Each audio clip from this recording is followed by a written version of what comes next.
there's a kind of thing in musician TikTok, which I grab the coattails of in some ways, about showing people your creative space. And I think I am often inspired by the spaces of others, and they give me ideas for what I would do if I had the time and money and skill.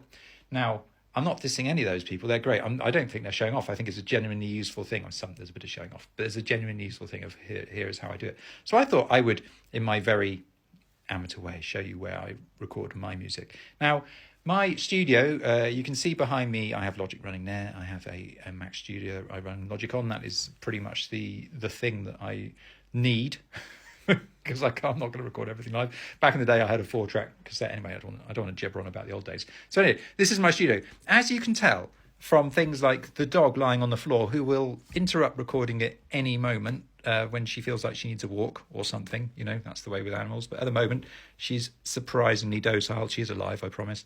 And there's also all of this junk. I mean, look at it. The house, anything that needs to be dumped anywhere in the house ends up here in my studio, because ultimately I have 2 children and a partner, and if nobody cares about my space, well, it's fine. I've got a room. It's more than most people have. I'm not complaining. It is not at all acoustically treated, as you can tell, because it has the authentic sound of amateurish reverb in my vocals. That's super pro work going on there. I have connected to my Mac permanently a Korg Nano Key 2, I think it is. Little dinky thing. It's fine. It's got nice wobbly controls on it for the MIDI. I also have easily accessible a Nano Pad and a Nano Control for various MIDI things. I have 2 screens. I generally have most of Logic on one screen and the mixer on another screen, although I sometimes use my iPad to put the mixer on. I have some Tower monitors. None of this is this interesting? I don't know, but we'll see. And this is where I sit, and this is where the magic, in quotes, happens. This is a NT1A. I can't remember the brand offhand. Anyway, one of those. A pretty standard microphone, really. It is what I have used up to now, more or less, but I have just splashed out on a Lewitt 440 Pure.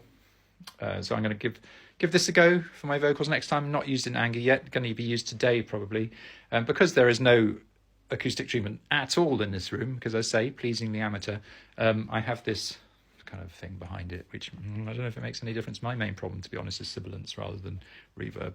I mean, there's so much rubbish in this room that reverb isn't really a problem. So yeah. Oh, and I have an SM58, I think 57 under that windshield, and a M Audio Nova from whenever back in the day. So that's my computer and microphone setup. I have a number of guitars, bass, 2 electric, nylon strung, steel strung acoustic, a 12-string acoustic. I have a mandolin and ukulele there. My skill of playing any of these is not good. I mean, really. But I mean, all you have to do is record a few chords and play the other bits again and again on the computer until they're right. Okay? So this is why I have played live, but it's better to record, isn't it? Better to record because you can always get it right. When I want to do some more serious piano playing, I have this full-size keyboard, a Yamaha P90 stage piano. Had that for some time. It's great, weighted keys. There's no onboard sound at all. Well, I mean, there is, but I mean, I just use it as a MIDI controller, basically. But it's great. It's solid. It's solid, very heavy. You can lug it around to gigs if you want to.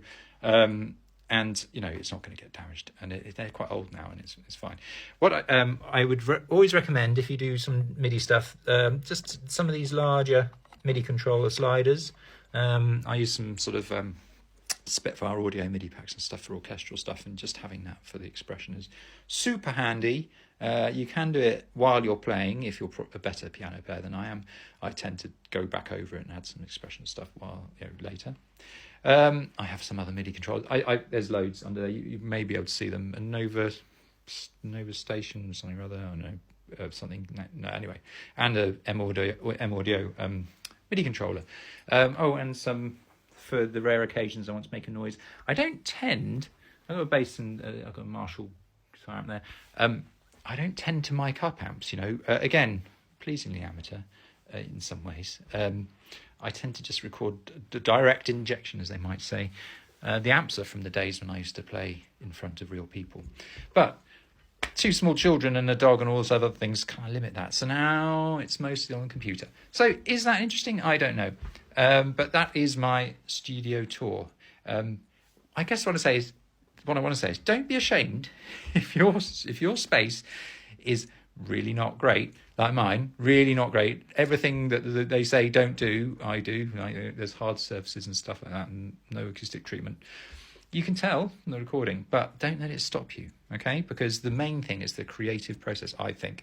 And yeah, sure, everything could sound better, but if you put barriers in the way, if you say, oh, well, I can't record until I've done X, or I need to stick foam on the walls or create some mad fire hazard, or I need to, I don't know, get rid of the dog or the children. Don't, just record tunes, because ultimately that's the important thing. And I just enjoy sitting here, occasional dog interruption, recording stuff.